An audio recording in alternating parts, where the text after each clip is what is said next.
show will go live in 5 seconds. 4, 3, 2, 1. Lost of data.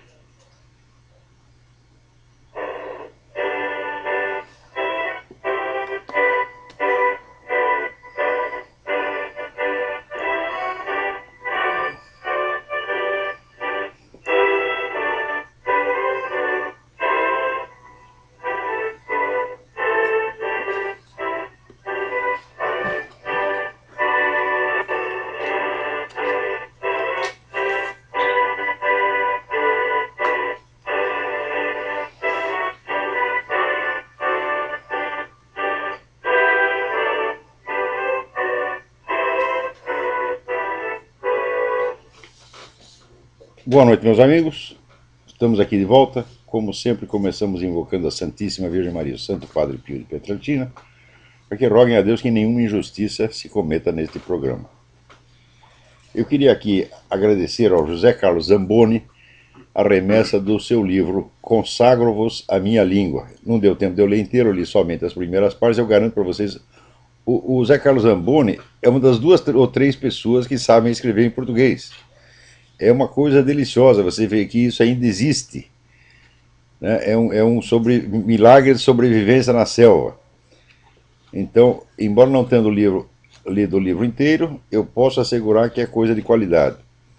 Certamente muito acima do que tem saído em média nos últimos anos aí no Brasil. Então, parabéns a Carlos Zamboni. O livro foi publicado pela ER Realizações, então este é mais um autor que eu indiquei para a ER Realizações, né? Também não deixem de ver aí um vídeo que está aí no blog soaco.blogspot.com, sob o título Bofetada, com 2 Fs. É o Leonardo Boff ficando brabinho porque um site conservador teve a ousadia de entrevistá-lo. Você sabe que o direito de entrevistar é privilégio exclusivo de comunistas, socialistas, etc, etc. Né? Se você chega lá no Boff, né, e pede para entrevistá-lo, ele considera isso um insulto. Ele bate na câmera, fica nervosinho. Esse pessoal está todo muito nervoso. Por quê?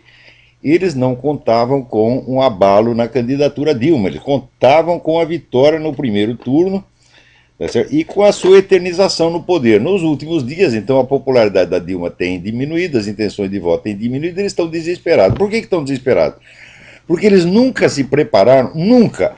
O PT nunca se preparou para o rodízio no poder, que é a coisa essencial do regime democrático. Sobe um partido, desce o outro, depois sobe o primeiro, né? E assim por diante, vai trocando. Isto é a essência da democracia. O PT nunca na vida dele pensou nisso aí. Ele pensou em chegar ao poder, ficar, mudar o sistema de tal modo que as forças opostas jamais pudessem aspirar a chegar lá. Então o Lula já faz uns 2 anos que ele lançou essa impressão, novo paradigma. Ele diz, nós criamos um novo paradigma. Até no início ele disse que, veja que coisa, ele disse, eu e Zé Serra criamos um novo estilo, né? Então, no começo, ele reconhecia que o PSDB era seu parceiro nisso aí. E, de fato, o PSDB era a direita da esquerda, e o plano era em 2 etapas. Quer dizer, primeiro, você divide o campo entre a esquerda da esquerda e a direita da esquerda. Depois, você elimina a direita da esquerda, sobra só a esquerda propriamente dita. Acontece que, como todos os canais de expressão para liberais, conservadores, etc., foram eliminados, o pessoal foi tudo parar no PSDB. E o PSDB acabou tendo alguma coisa de vagamente direitista também, ou pelo menos sendo o único canal possível. Então, aí o plano começou a dar errado. Quer dizer, o PSDB traiu a expectativa revolucionária, deu para trás, né? E eles ficaram desesperados. Falaram, e se essa porcaria ganha a eleição, como é que nós vamos fazer? Eles não sabem o que fazer porque simplesmente eles nunca pensaram nessa hipótese de sair do poder.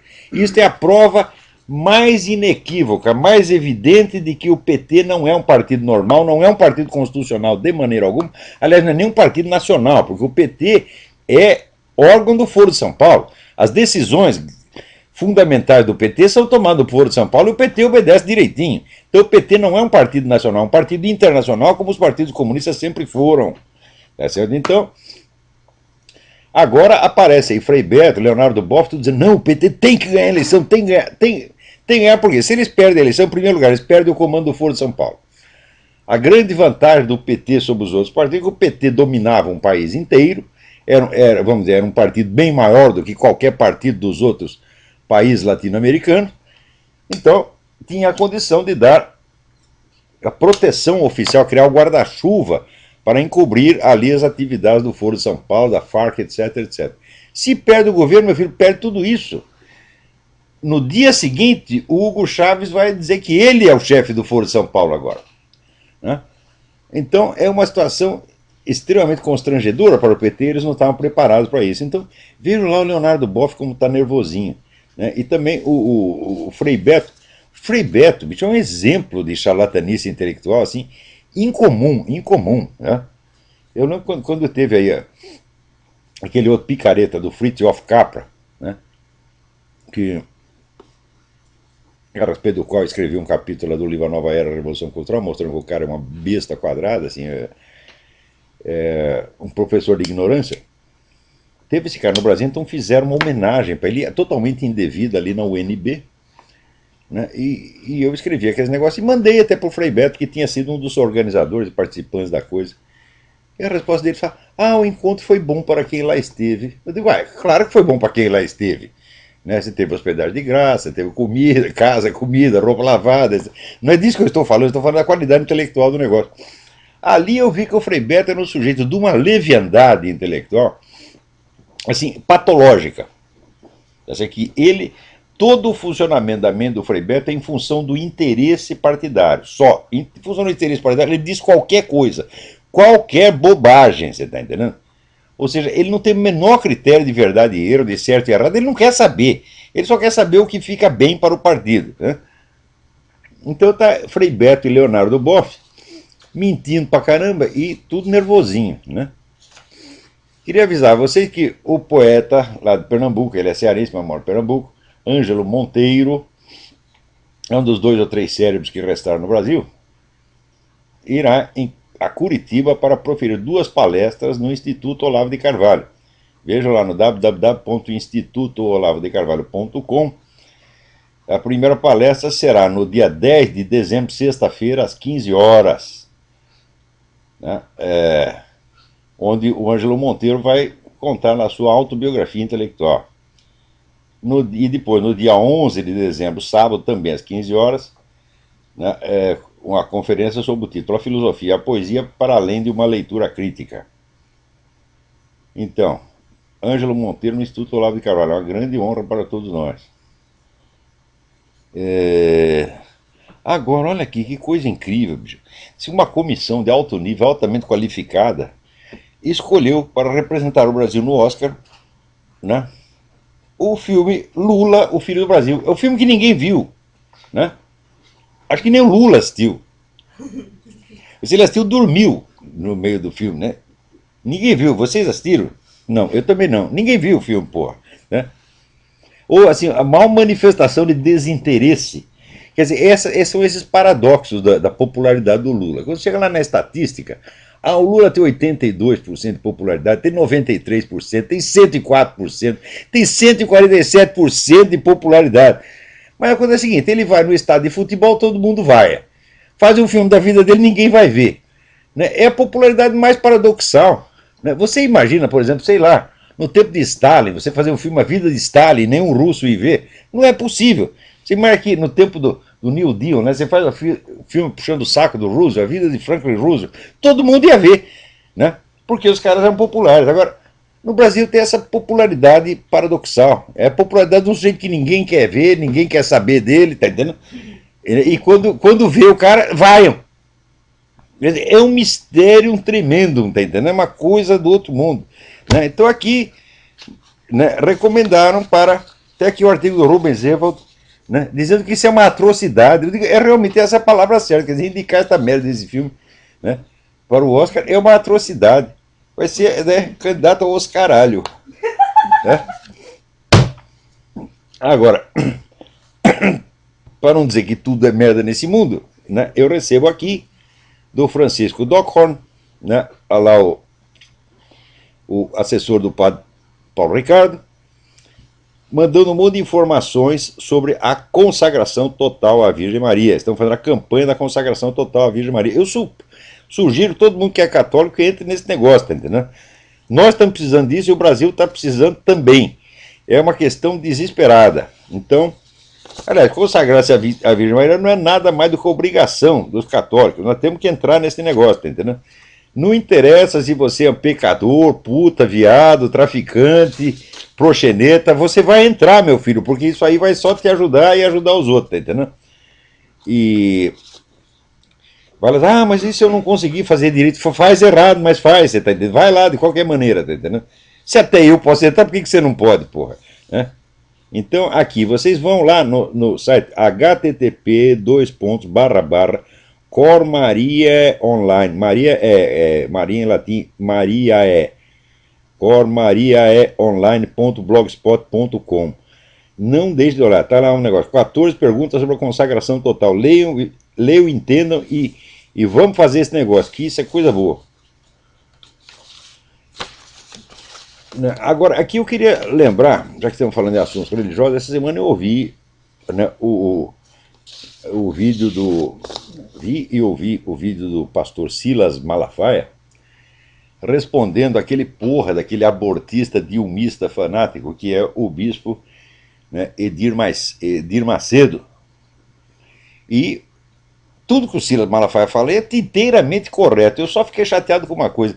Ele fala do bispo Edir Macedo numa linguagem tão elevada, né, com citações bíblicas, etc., que ele até, de certo modo, ele até honra, né, o Silas Malafaia falando tão bonito a respeito do Edir Macedo, né, é uma honra imerecida para o Edir Macedo. Por exemplo, o pastor Silas chama o Edir Macedo de falso profeta.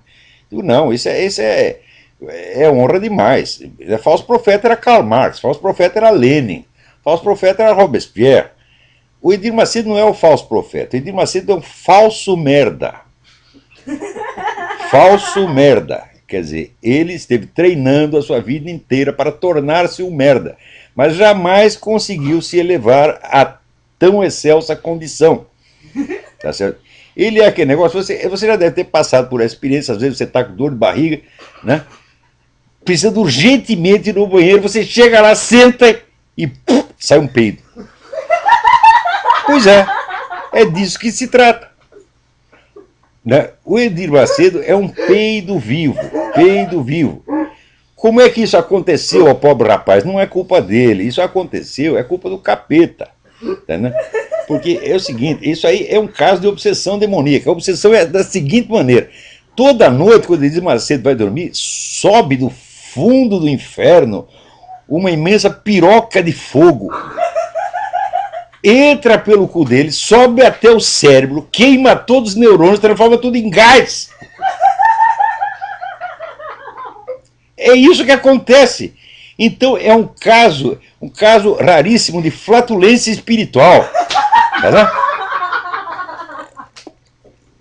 Então, né, você vê, o Edir Macedo está fazendo uma força danada para tornar-se um merda, mas ele não tem conseguido. Né? Quem puder ajudá-lo, por favor, ajude. Né? Então, isso é o máximo, o melhor que se pode dizer do Edir Macedo, que é um tipo tão insignificante, tão desprezível, com aquela vozinha de... Né? Meus irmãos, aqui que é isto, porra? Como é que dão atenção para um cara desse? Você vê, o Brasil está numa pobreza mesmo. Quando fala assim, líder carismático, eles dizem Lula. E o meu filho, pô, o que é isto? Pô, líder carismático era o Martin Luther King, pô. O cara abria a boca, juntava 2 milhões de pessoas para ouvir o cara, entendeu? Nunca foi vaiado, que eu saiba. Não é isso? E se fizer o filme da vida do Martin Luther King, todo o país vai assistir. Agora, o Lula faz o filme dele lá, né? Ninguém quer ver, porra. Quer dizer, que caso de ídolo carismático é esse que ninguém quer saber da vida dele? Ou seja, é um fenômeno, só no Brasil pode acontecer uma coisa dessa. Né? E o Bispo Macedo com aquela história de, me dá um dinheiro, me dá um dinheiro, me dá um dinheiro, me dá um dinheiro. Porra! Os caras vão lá ver, não é porque ele é um líder carismático, isso é um vício, é um masoquismo de brasileiro. O brasileiro está assim, olha, tem aquele personagem da revista Lil Abner, Ferdinando Buscapé, que eram os Michutes. Michutos eram seres extraplanetários que tinham um alvo na bunda. Né? E o maior prazer da vida deles era levar um chute no meio do cu. Tá certo? E o brasileiro é um Michutes. Tá, então vai lá, Bispo Macedo, me roube, tome meu dinheiro, acabe com o meu patrimônio, me humilhe, né? Chame mais meia dúzia de diabo para ficar dentro de mim. Tá? Putz a vida. Né? Os caras estão tão miseráveis, tão miseráveis, tão miseráveis que quando o pastor fala assim, sai espírito maligno, né? O sujeito sai e o espírito maligno fica. Né? Então, como é que pode se levar a sério um... Né? Pastor Silas Malafaia, não gaste a sua bela oratória com este pseudo-bosta. Né? Pseudo-bosta. Só no Brasil pode existir isso, a imitação da bosta. Nem merda é autêntica nesse país. Então, vamos lá, vamos ver o que mais está. Tem tanta coisa que está acontecendo nesse país.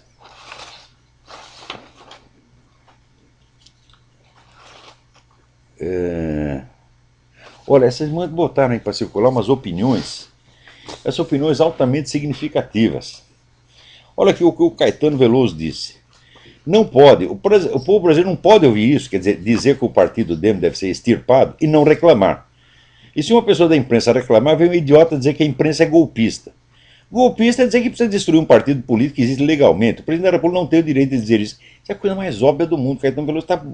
Você veja, todo este pessoal que outrora apoiou, né, confiou em Lula, estão agora todos vendo a luz. Infelizmente, quando eles liam meus artigos, 10 ou 15 anos atrás, eles não acreditavam, eles achavam que estava exagerando, que era teoria da conspiração, ou que eu mesmo era golpista, né? Que eu era agente da CIA, que eu era agente do Mossad, que eu era agente da puta que eu pariu. Né? Então eu cheguei à conclusão seguinte, o problema é que este pessoal da classe falante brasileira, eles não têm categoria para ser meus alunos, tá entendendo? Eles não conseguem acompanhar o que eu estou ensinando para eles.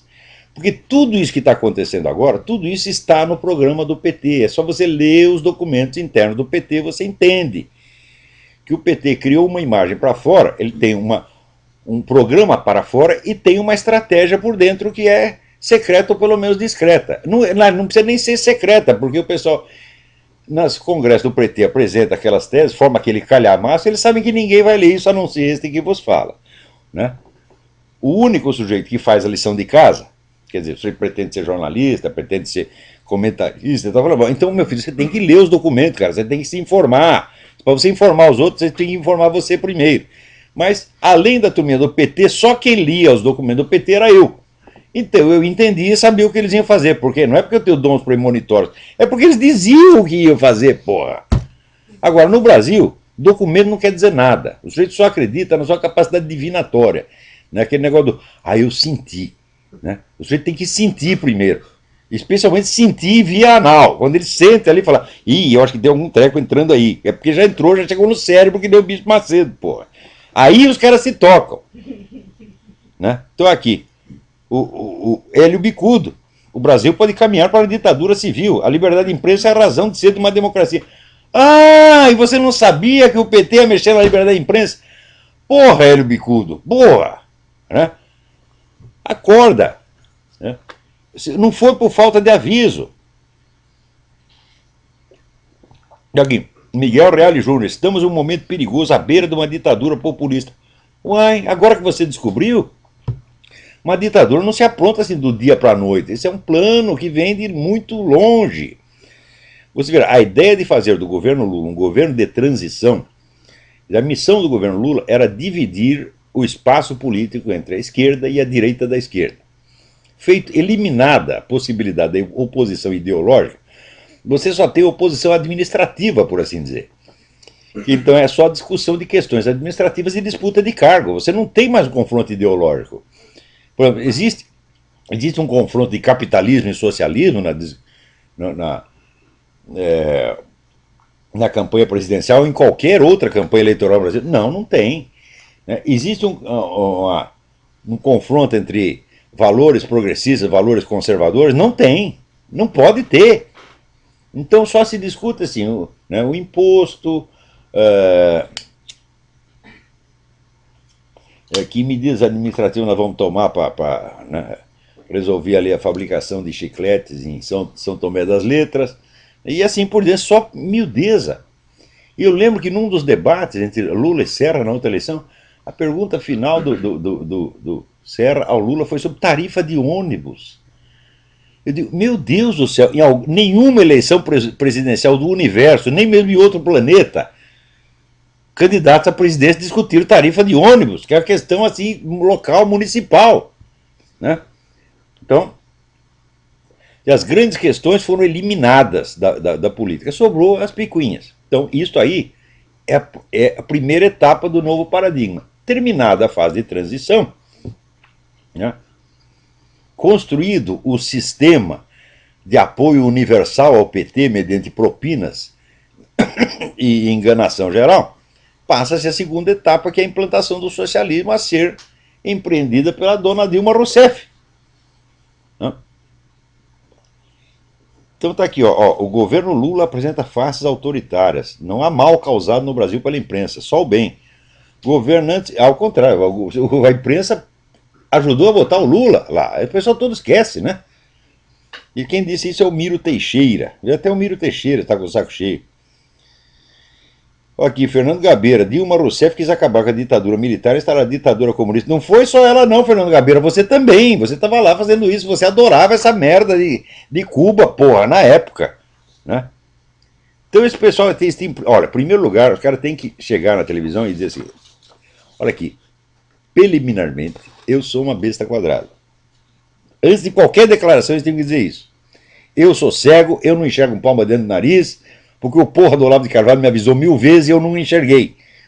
Ele mostrava os documentos, eu não ia ler, porque eu acreditava mais na minha imaginação do que nos documentos. Né? Então, eles todos tinham que dizer isso. Não é só falar mal do Lula. Tem aqui um monte de pergunta. Aqui, até o Lobão. O Lula não serve, nunca serviu para ser presidente. É otário ou canalha. As duas coisas, Lobão. Né? Quer dizer, a canalice não impede, não é impedimento à estupidez e vice-versa. Veja, na Bíblia já está lá que a astúcia demoníaca é substitutivo da inteligência. Quer dizer, o Lula é burro e astuto ao mesmo tempo. Ele tem aquela astúcia de bandidinho. Né? Agora, olha aqui, a astúcia, quando começa a dar desespero, esse pessoal da esquerda, eles fazem qualquer coisa.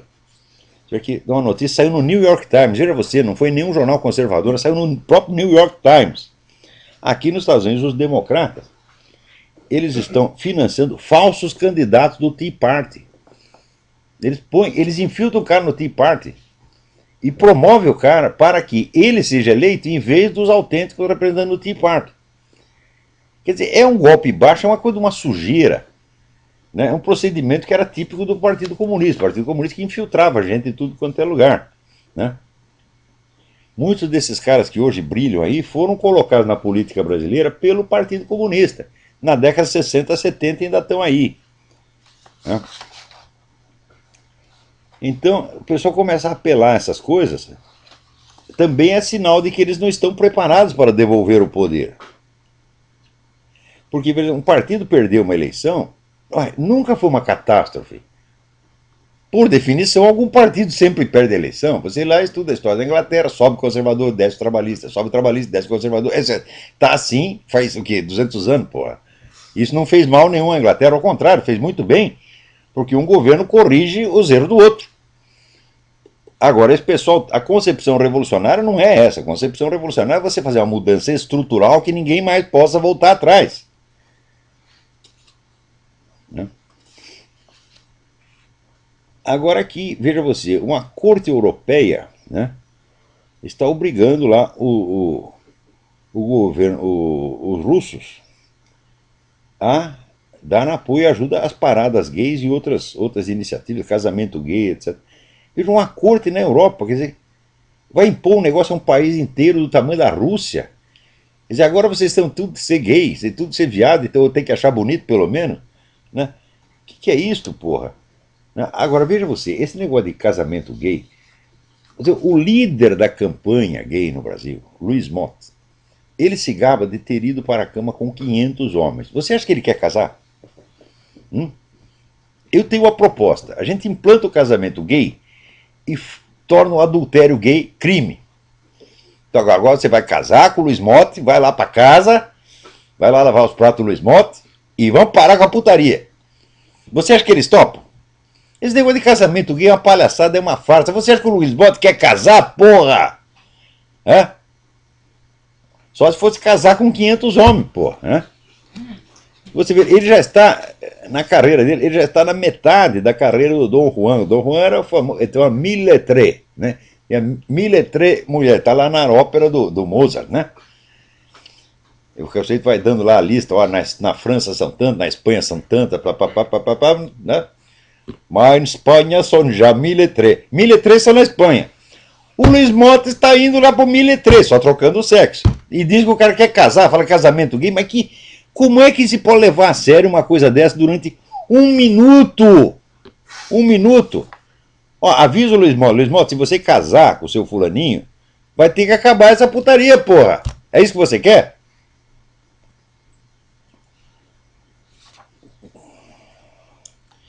Agora também, nos últimos dias, né, ressurgiu o fantasma aí do Celso Daniel.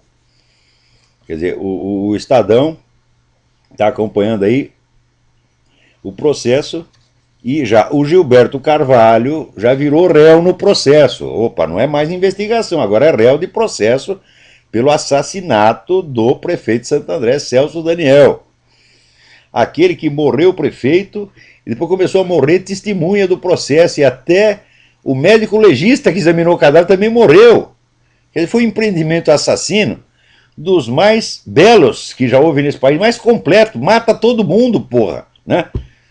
Agora, Gilberto Carvalho é aquele mesmo que dirigia a revista América Livre, a revista do Foro de São Paulo. Era o representante, não sei se é ainda o representante do governo Lula no Foro de São Paulo, porque o Lula foi presidente do Foro de São Paulo por 12 anos. Não, 12 não, 16 anos. E daí, para se candidatar a presidente do Brasil, ele teve que abandonar oficialmente o foro. Mas o Lula abandonou o posto, mas o governo Lula não abandonou. O governo Lula tinha seu representante lá, que é o senhor Gilberto Carvalho. O tempo todo está lá no expediente da revista América Livre. Né? E até me lembro que tive aquela discussão com o assessor do PT, o Giancarlo Summa. Né? O homem via com a mentirinha, não, nós não temos mais nada a ver com isso, isso foi no passado. Passado o caralho, meu filho, vai mentir na puta que eu pariu. Tá, o Gilberto Carvalho sempre esteve lá. E agora, aí, ele é réu no assassinato do Celso Daniel. Né? E, por uma infeliz coincidência, isso saiu agora às vésperas da eleição, quando já devia ter saído muito antes, né? Muito antes, todo mundo sabe que isso aí foi o PT que fez essa porcaria. O outro lá, o Luiz Eduardo Greenhalgh, tem aqui até aquele famosa gravação, né? Grampearam o telefonema do Luiz Eduardo Greenhalgh, ele dizendo que precisava trabalhar as testemunhas do processo. Como é que nós vamos fazer para impedir que o irmão do cara fale? Ora, porra! Isso é um bando de assassinos, de filha da puta, tá? Estou falando, isso é um partido subversivo, revolucionário. E, para essa turma, matar os outros é a coisa mais simples do mundo. Tá? Eles matam como quem peida. Tá?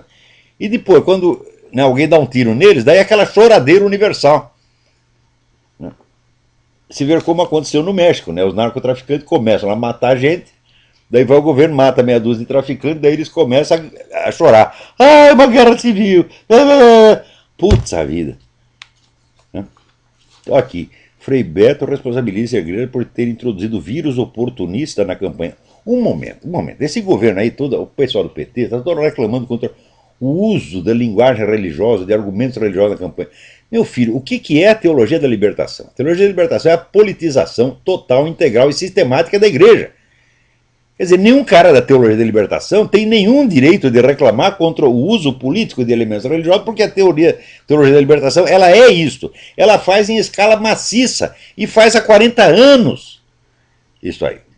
Você pode ver que a teologia da libertação consiste em pegar cada frase do evangelho e lhe dar um sentido político de luta de classe, favorecendo a revolução comunista. Os caras estão fazendo isso sistematicamente, o próprio próprio Boff se gaba, eu escrevi 85 livros. Cada um dos 85 livros do Leonardo Boff é utilização política de linguagem religiosa, sim. Né? Daí, de repente, aparecem os bispos dizendo a coisa mais simples, a coisa que está na doutrina da igreja, que o católico não pode votar em candidato comunista e não pode votar em candidato abortista. Não pode mesmo, isso é oficial da igreja.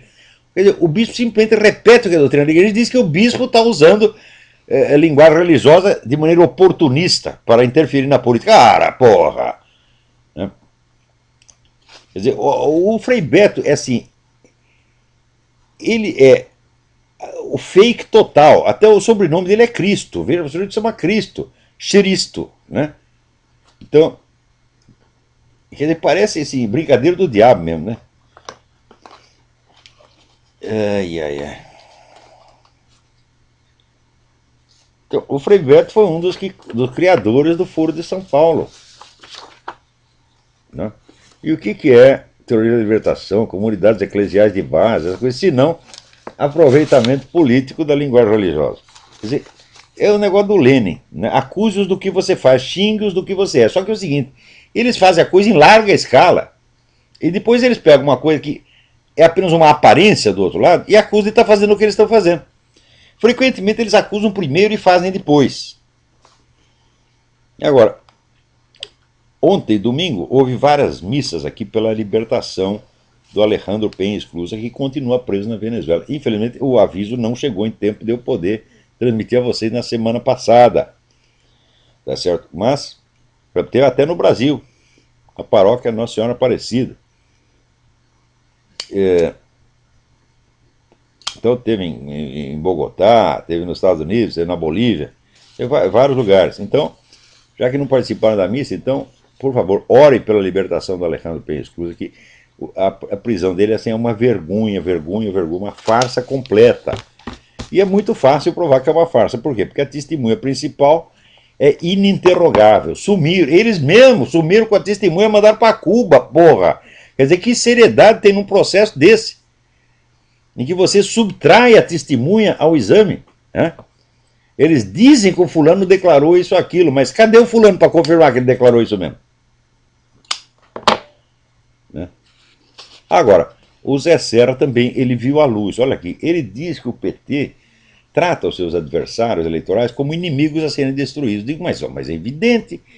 Tem o famoso parágrafo do Lenin que diz que não se trata de contestar o adversário, não se trata de provar o erro das suas ideias, mas trata-se de destruí-lo. Né? Destruí-lo politicamente, destruí-lo socialmente, destruí-lo economicamente e, em último caso, destruí-lo fisicamente. Ora, o PT é um partido marxista, é toda aquela putada da elite do PT, toda lá está intoxicada de Karl Marx, Lenin, Che Guevara, essa merda toda. Quem é que não sabe que eles são assim? O país não sabe por quê? Porque gente como você mesmo, Zé Serra, escondeu isso aí. Durante muito tempo, todo mundo fez todo o possível para mostrar que o PT era um partido normal como os outros. É incrível, quer dizer que as próprias vítimas ajudam a acobertar o criminoso, meu Deus do céu. Então, né, é uma espécie de estupro ao contrário, você está entendendo? Né? Quer dizer que a vítima avança sobre o estuprador e obriga o estuprador a possuí-la. Isso só pode acontecer no Brasil, meu. Né? Como é que fala estupro ao contrário? Não consigo fazer. Tem gente que consegue trocar as letras, não consigo, mas... Né? Deve ser isso aí. Então, agora o Zé Serra acordou. Acordou por quê? Acordou porque doeu, mas já devia ter acordado muito antes. Você podia ter acordado nas duas eleições anteriores. E estava lá vocês, Geraldo Alckmin, fazendo de conta que não, era uma disputa democrática. Ora, a eleição de 2002, toda a mídia brasileira disse que a eleição de 2002 era a apoteose da transparência democrática. Quando todo mundo sabia que era uma eleição manipulada para só ter candidato de esquerda, meu Deus do céu.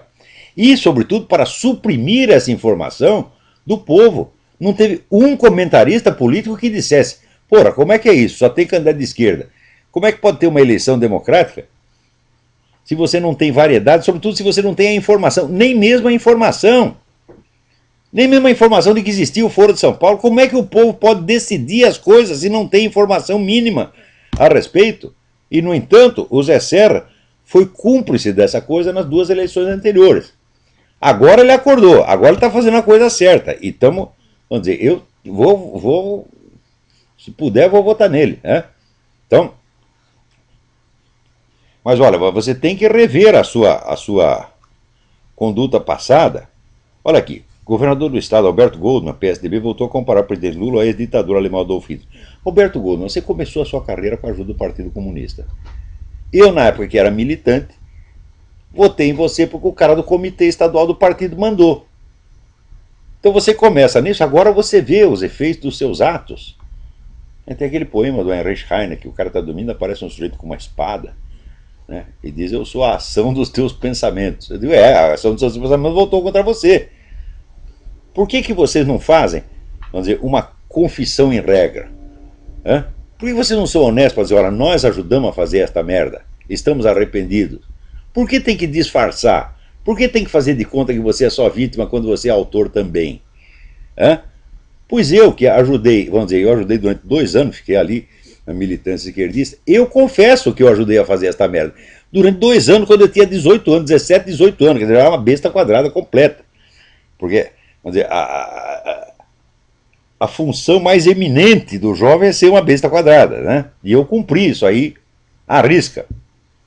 Então eu também dei uma ajudinha insignificante, mas eu me arrependo dela e a confesso abertamente. Mas vocês ajudaram muito mais, ajudaram até ontem, ajudaram durante 30, 40 anos, e agora fica se queixando como se fossem meras vítimas. Isso tira a credibilidade do que vocês estão falando. Vocês estão falando a verdade agora, mas vocês não estão falando a verdade direito, como deveria. Tinha que começar a dizer: não, eu ajudei a fazer isso, eu fui cúmplice dessa porcaria. E estou arrependido e quero consertar. Se dissessem isso, todo mundo respeitaria você muito mais do que respeita. Nós vamos votar em Zé Serra, porém votaremos com muito mais satisfação se ele dissesse isso. Olha, eu fiquei lá no Chile dando apoio para aquele filho da puta do Allende, que era um ladrão, comunista, assassino, mandou matar um bocado de gente, porque depois veio aquela choradeira, né? Quer dizer, quando o outro lado começa a matar, aí não pode, porque existe o monopólio do morticínio. Só que enquanto o comunista está matando, está tudo bem. É virtude, é arte de santidade, etc. Daí vem alguém, se enche o saco, dá uns tiros nele, daí começa a choradeira. Então, você foi cúmplice do comunismo no Brasil, você pertenceu a uma organização extremamente radical, que foi a AP. A AP era uma organização que começou católica, entre aspas, e virou maoísta, e você era representante da AP, né? Você deu apoio ao Allende, e você se ajudou a criar essa merda toda, e agora está doendo em você, virou-se para o seu cu. Então você está dizendo a verdade agora, mas se dissesse a verdade com total lealdade, você teria muito mais credibilidade. Agora o pessoal quer se tapar o sol com a peneira, né, apagar uma vida toda de colaboração com o esquerdismo revolucionário continental, mediante 2 ou 3 palavras que diz agora contra o Lula, na véspera de uma eleição. Não pode fazer isso, Zé Serra. Nós vamos votar em você e esperamos que você ganhe a eleição, porque você está fazendo muita coisa certa e dizendo muita coisa certa agora, e acredito que você não tem mentalidade revolucionária, você não quer ficar no poder para sempre, você quer ir lá governar seus 4 anos e depois ir embora. É isso que nós precisamos, é um presidente que saiba exercer o seu mandato e depois ir embora. Tá certo? E precisamos de partidos que aceitem isso. Gente, a democracia é isso, a democracia é rodízio de poder. Quando é que vão entender essa porra? Se um partido tem planos para 80 anos pela frente, ele não é um partido democrático. O partido que diz: não, nós vamos construir um país inteiramente novo, criar um novo paradigma. Se ele vem com essa conversa, não é um partido democrático, não é um partido constitucional, é um partido revolucionário, é uma organização criminosa, é um treco perigoso. E digo mais, tem que ser fechado. O Lula quer fechar o Demo só porque ele não gosta do Demo. Eu digo: não, precisa fechar o PT, porque o PT é uma organização criminosa. O PT está metido com as Farc, o PT está metido com o Foro de São Paulo, tá certo? O PT matou o Celso Daniel. É por isso que tem que fechar, não porque é um partido que pensa o contrário do que eu penso. O Zé Serra também pensa o contrário do que eu penso. O Zé Serra é o cara da social-democracia, o socialismo, né? O socialismo água com açúcar, que eu acho uma bela merda também. Mas eu não tenho nada contra ter um presidente social-democrata. O Fernando Henrique foi o presidente social-democrata, quando acabou o mandato dele foi embora e não ficou choramingando. Não achou que foi uma tragédia Agora, o PT não aceita sair do poder, porque ele se preparou a vida inteira para se eternizar no poder, para dominar o sistema, engolir o sistema e criar um outro sistema que é ele próprio, que é o governo do partido único sob várias denominações. Então a gente começa a dizer a verdade, vai? Epa, tem alguém na linha aí. Alô, quem é? Alô, Eu? aqui é Douglas, aqui de Boston. Douglas, tudo bem? Primeira vez que eu tô ligando no seu programa aí, eu tava ligando aí, que eu meio que esbarrei você no YouTube e depois, escutando o padre Paulo Ricardo, acabou que ele mencionou o seu nome também, aí... Seja bem-vindo. Oi? Seja bem-vindo. E faz um tempo que eu, né, comecei a acompanhar um pouco de política, né, já faz um ano, e a gente aqui, imigrante aqui, a gente tem um pouco de simpatia pelo povo da esquerda, né, e eu comecei a assistir os Fox 25 News, né, os conservadores, como Rush Limbaugh, Sean Hannity, Glenn Beck, e comecei a ver o outro lado da coisa, aí comecei a me informar e gostaria de saber uma opinião sua em relação aos imigrantes aqui, mas que não, né, os que realmente amam esse país e, né... Olha, o negócio é o seguinte, quem vem pra cá recebe do bom e do melhor, é bem tratado. Eu nunca fui tão bem tratado na minha vida, né? No Brasil você está acostumado a levar chute na bunda. Chega aqui, as pessoas te tratam com educação, te ajudam, querem que você vá para frente. No Brasil fica todo mundo torcendo pelo seu fracasso. Aqui não, os caras te empurram para frente, porra. Então, quem vem aqui tem obrigações para o país. Você não pode entrar aqui ilegalmente e ainda querer direitos. Isso é uma sacanagem. Você quer imigração? Uai, entre na fila, venha legalmente, meu Deus do céu. Eu estou aqui legalmente, tive um trabalho miserável para obter o meu green card, tive que juntar 2.000 páginas de documento. Foi assim, foi 4 anos de... Nós tivemos que virar historiadores. Eu e a Roxane, minha mulher, tivemos que cavar documento, porque eles exigem prova de tudo. Tivemos todo esse trabalho, agora estamos com o nosso green card aqui. Ué, estou muito grato a este país. Os Estados Unidos são minha segunda pátria. Amo esse país tanto quanto amo o Brasil, tá entendendo? É que o Brasil não me deu nada, o Brasil só me deu chute no cu. Né? Mas, de qualquer modo, eu nasci lá. Né? Lá estão enterrados meus antepassados. Então, Mas a realidade é um pouco diferente, não acho, não, Olavo, essa questão. Igual, por exemplo, no meu caso, eu vim quando eu era novo, entendeu? E meus pais tiveram a oportunidade de se legalizar e não quiseram, porque aquela mentalidade que ia voltar e queria ficar. Mas é o tal negócio, se não legalizou, e depois fica privado de direitos, o que há de errado nisso? É a coisa certa, tinha que legalizar. Ué. E você também tem que se legalizar aqui, pô, endireita a situação. Eu não tenho dó de imigrante ilegal. Na verdade, eu vou dizer uma coisa pra você, eu não tenho dó nenhum de pobre, porque eu fui pobre, eu sei como é que é isto. E sei que a pobreza muitas vezes é uma honra. Se eu tivesse sido filho de rico, todo o mérito que eu fiz seria muito menor. Tá certo? Então, pobreza não mata, não. Pobreza muitas vezes fortalece, você está entendendo? Entendi. Então, eu tenho dó de quem é, por exemplo, criança que é vítima de estupro, pessoa que é assassinada, né? Pessoa que sofre dano injusto, e aí tenho dó. Mas simples fato de nascer pobre não é para chorar, não. Jesus Cristo também nasceu pobre, todos nós nascemos pobres. A pobreza faz parte da estrutura humana, estuda história, você vai ver a humanidade sempre foi pobre. E na Igreja Católica você tem, vamos dizer, toda uma mística da pobreza. Então... Deixa eu te fazer uma perguntinha. Eu peguei o programa meio andando, né? Mas eu estou escutando os seus programas, eu estou fazendo download durante o trabalho, então já assisti bastante dos seus programas anteriores. Mas a teologia da libertação, ela ajuda aí com o sistema do comunismo aí? Seria um pouco assim... Mas ela é isso. A teologia da libertação é a interpretação marxista do Evangelho. É a realização do programa do Antônio Gramsci. Quem começou com essa... Olha, estuda a história, veja a origem. A teologia da libertação começou com o padre Gutiérrez, no Peru, tá certo? Depois se transferiu para o Brasil. O Brasil virou o grande megafone da teologia da libertação. Mas veja, estuda a origem da coisa. É simplesmente isto, quer dizer, é esvaziar a igreja do seu conteúdo espiritual e transformá-la em instrumento da política comunista. Sempre foi isso.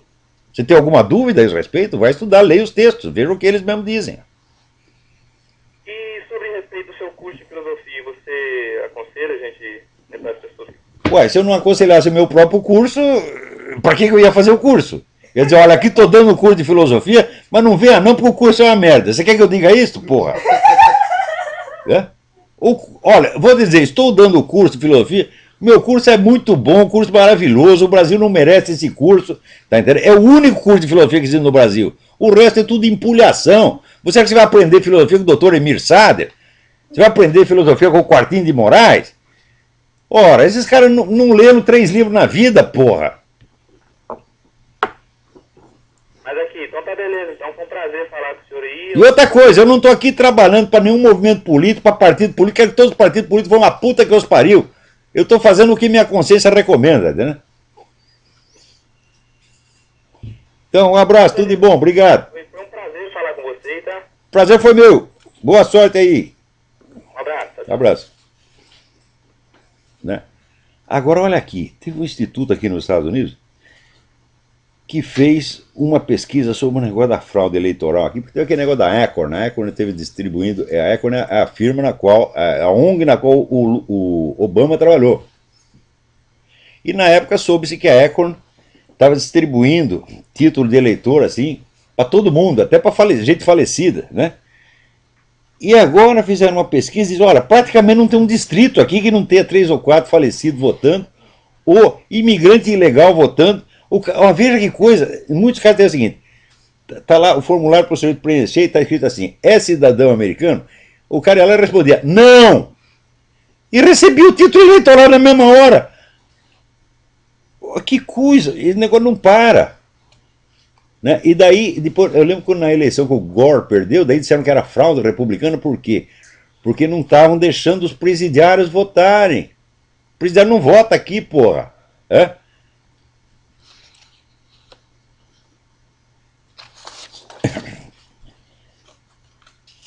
Então, no Brasil fizeram uma pesquisa, que se fosse a eleição fosse entre os presidiários, a Dilma estaria eleita. Claro, bandido vota em bandido, porra. Né?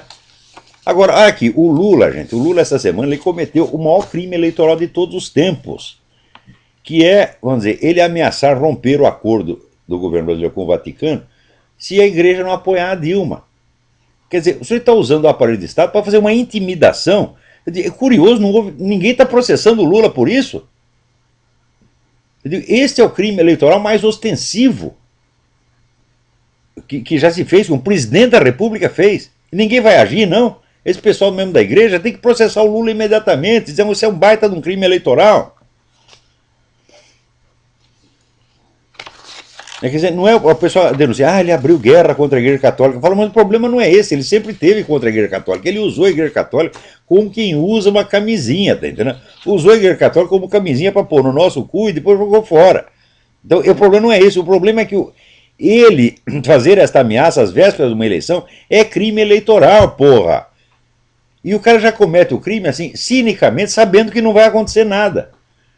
Porque até hoje, né, o pessoal tem esta mania de tudo que o Lula faz de mal, o pessoal atenua. Eles sempre designam a coisa com eufemismos. Não querem dizer, assim, dar a medida certa das coisas. Mas agora estão se queixando de que o PT declara guerra à igreja. O problema não é esse, não é isto. O certo é, PT comete crime eleitoral contra a igreja. É isso que tem que dizer. O certo está aí o médico Jacó Kligerman, né? Porque, veja, o Lula apareceu na televisão para dizer que o que jogaram na cabeça do Zé Serra foi apenas uma bolinha de papel. Olha, ele sabe que é mentira, jogaram a bolinha de papel, para depois jogaram um outro negócio que era ou uma pedra, ou uma caixa, alguma coisa assim, né? Um objeto sólido. O cara foi lá examinado pelo médico e constatou que tinha lá um ferimento mesmo, tá entendendo? Tinha um edema. Daí o Lula sai dizendo, não, esse médico ele trabalhou com o Zé Serra, etc. Como é que um presidente da República desce do seu pedestal para dizer uma coisa dessa, que foi bolinha de papel? Até nisso ele tem que interferir, e interferiu mentirosamente, porque depois apareceram os crimes, os vídeos, né? Primeiro tem a bolinha de papel, depois tem o outro negócio. Quer dizer, o Lula fez de conta que era tudo uma coisa só. Não, jogaram várias coisas na cabeça do Zé Serra, primeiro a bolinha de papel, depois outra coisa que provocou ferimento mesmo. O médico deu atestado e veio o Lula encher o saco. Então, Jacó Kligerman, processa o filho da puta mesmo, tá entendendo? Ó, assim, cobra uma indenização de 2 bilhões. Diz pra ele pegar um pouco do dinheiro do Lulinha. Né? Agora aqui, apareceu nos Estados Unidos falando, bilionário judeu americano Sheldon Adelson é um dos grandes financiadores aí do Tea Party, candidatos republicanos. Acordaram. Puta merda, acordaram, porque em geral esse pessoal só dá dinheiro pra filha da puta. Né? Aparece o sujeito aí dizendo, olha, eu vou bombardear Israel. No dia seguinte tem um bilionário judeu dando dinheiro pra ele. Né? Agora finalmente descobriram, dizendo, não, você tem que dar dinheiro pro lado certo. Né? Mas tem uns caras que eles não entendem o que é a favor. Eu lembro assim que, né, quando tinha o Pasquim, né, era um jornal de esquerda, e o Jaguar fazia lá de vez em quando umas charges, e o pessoal tinha que avisar ele, ô Jaguar, mas essa charge é contra nós. Né? Então tem gente que não percebe isso, porra. Né? Então aí, Sheldon Adelson, tá de parabéns. Dá dinheiro para eles mesmo, tem que dar mais. Aqui, também, olha que maravilha. Os sequestradores do Washington Oliveto, né, se aproveitaram do dia da criança, né, para sair da prisão e, evidentemente, não voltaram. Né? Você voltaria? Eu também não, é claro. Né? Eu lembro até, tem uma história famosa, Maurício Costin, industrial brasileiro, foi preso, estava preso lá na Romênia, aí conseguiu fugir, foi parar na Hungria. A Hungria também era um país comunista, também foi preso. Daí o polícia, com dó deles, estacionou o jipe e falou, olha, eu vou ali tomar um café, eu volto dentro de apenas 30 minutos. Evidentemente, os caras deram no pé e foram parar no Brasil. Então, aqui, olha aqui, Dia das Crianças, nós vamos abrir aqui a porteira. Né? Você vai lá ver as suas criancinhas e volta, hein? Você voltou? Eu também não. Puta que pariu! Ai, meu Deus, quer dizer, o cara é sequestrador. Sequestro é crime hediondo. O cara quer ver as criancinhas, leva a criancinha lá na cadeia, ele vê atrás das criancinhas, atrás das grades, assim, oi, vai papai. Né? É o máximo que tem que ter direito. Agora, vai sair para ver as criancinhas em casa? Puta merda, o que é isto, pô? É claro que esta saída foi irregular, é claro que foi conspiração, porque autor de crime hediondo não tem direito a essas regalias. Se alguém lhe deu a regalia, deu irregularmente e deve ter levado a propina na coisa, pô, é evidente, né? Vai fazer uma coisa dessa de graça? Não, vou fazer por humanitarismo. Não, coitado do rapaz, está preso, ele cometeu apenas um sequestro, vamos deixar ele ver as criancinhas. Espera aí, tem mais alguém na linha aí. Alô, quem é? Alô? Aqui, no Brasil tem gente que foi presa por estar distribuindo aquele folheto da CNBB Sul, dizendo que não pode votar em candidato abortista. Os caras, não é que foi apreendido só o folheto, não. O PT informou a Polícia Federal que andou panfleto falso, e mandou prender as pessoas. Daí aparece a CNBB dizendo, não, o documento não é falso, o documento é nosso mesmo. Não só é nosso mesmo, como ele está apenas defendendo princípios tradicionais da igreja. Não tem nada errado com o documento. Né? Mas defender princípios tradicionais da igreja no Brasil é crime. Então os caras vão para a cadeia. Quer dizer, ora, houve uma pletora de crimes eleitorais cometidos pelo PT nos últimos anos. Crime não só eleitoral, é crime contra a dignidade da pessoa humana, crime contra a liberdade de expressão, crime contra a honra. Foi assim, foi um festival. Eu estou dizendo para vocês que o PT é uma organização criminosa. Vocês leiam o material do Foro de São Paulo. Vejam, por exemplo, que esta pressão contra a mídia foi planejada, foi decidida pelo Foro de São Paulo e cumprida servilmente pelo PT. O PT não é um partido nacional, vocês têm que entender isso, é um partido internacional, é um partido multinacional. O PT é o Foro de São Paulo, porra. Aliás, o Foro de São Paulo foi criado pelo PT, porra. Não é que o PT é um membro, O PT é o centro e o topo do Foro de São Paulo, então é um partido latino-americano, é um partido internacional, como o Partido Comunista sempre foi. Um partido desse não pode existir. Agora, vamos supor, numa vitória de Zé Serra, espero que não aconteça o que aconteceu no Rio Grande do Sul, que depois de 12 anos de ditadura petista, conseguiram se livrar do PT e elegeram um merda chamado Rigoto, né? Então, esperava-se que o Rigoto, ele foi eleito para quê? Foi eleito para desmontar a máquina petista, para acabar com a criminalidade petista no Rio Grande do Sul. Chegou lá, o que ele fez? Então logo tomou posse, falaram, não, nós queremos aqui a colaboração, a amizade do PT, começou a afagar os filhos das putas. Resultado, 4 anos depois o PT está de volta. Então aqui, Zé Serra, não faça a mesma coisa. Todo mundo está votando em você na esperança de que você desmantele essa máquina e ponha na cadeia esses criminosos. Todo mundo espera isso de você. Faça! Tá certo? Ou então, você será usado pela história como mais um papel higiênico, tá, né? Vai ser usado e jogado fora. Né? Agora, aqui parabéns ao jornalista de Goiás, Paulo Berings, que contou na TV que a TV estava sob censura, porque faz parte da natureza da censura, censurar-se a si próprio, esconder a si próprio. Quer dizer, esconde e esconde que escondeu. Né? Então não tem nem mesmo a cara de mostrar. No tempo da ditadura, a censura era ostensiva. Então, as notícias censuradas, você não preenchia ela com outras notícias para disfarçar. Você botava receita de bolo, botava poema de Camões, ou até escrevia censurado, botava uma página, pintava a página toda de preto. Então todo mundo sabia que havia censura. Então pelo menos a censura não se escondia naquele tempo. Né? Agora não, é a dupla censura. Censura e proíbe de noticiar que censurou. Então o Paulo Berings, né, estourou o balão, chegou a falar, essa televisão está sob censura. Daí apareceu um outro, dizendo o chefe dele, dizendo, não foi. Ele diz, você sabe o que aconteceu, não vem me enche o saco. Tá? E terminou com a frase maravilhosa, garanta seu emprego, que eu garanto a minha dignidade. Parabéns, Paulo Berings, não há palavras, tá certo, para elogiar uma conduta que raramente se vê na mídia brasileira, porque isso é um bando de puxa-saco, mentiroso, gostam de esconder toda a sujeira do PT. Né?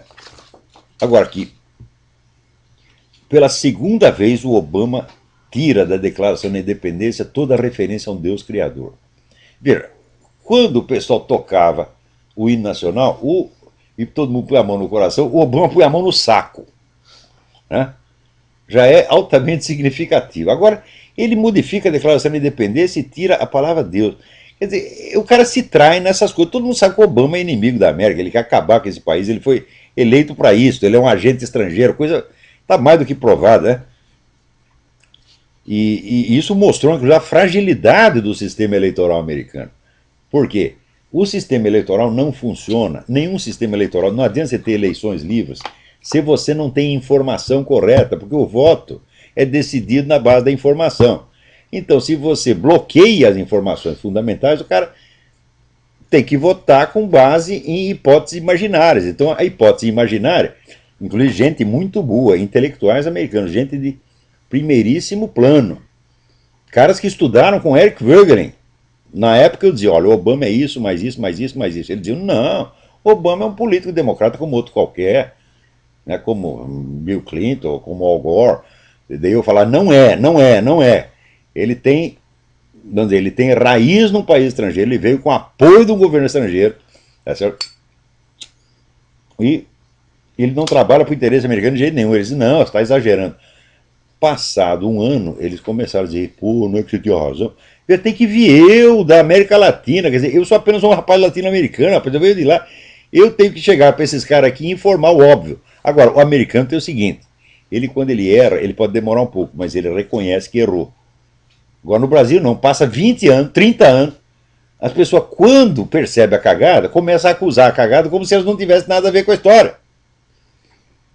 Assim não dá, porra. Né?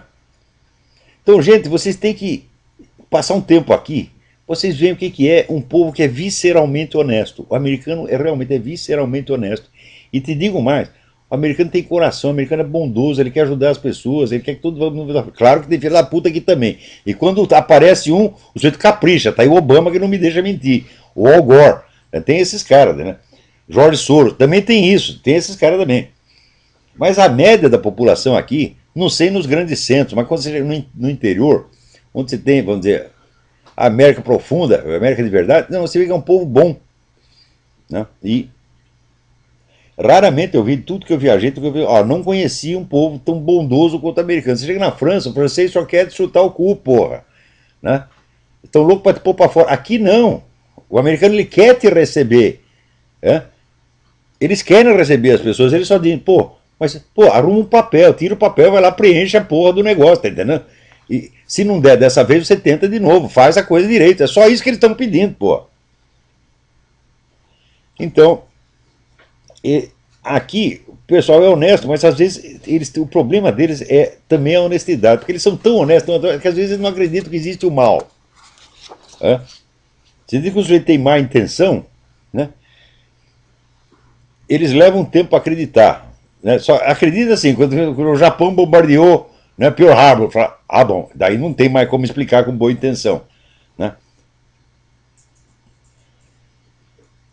Mas no fim, eles demoram um tempo, mas ele percebe a coisa. Agora no Brasil não, é a negação contínua durante décadas, décadas, décadas. Puta vida. Bom, aqui nós temos muito mais notícias, mas o nosso tempo está acabando. Então, até a semana que vem. Muito obrigado a todos.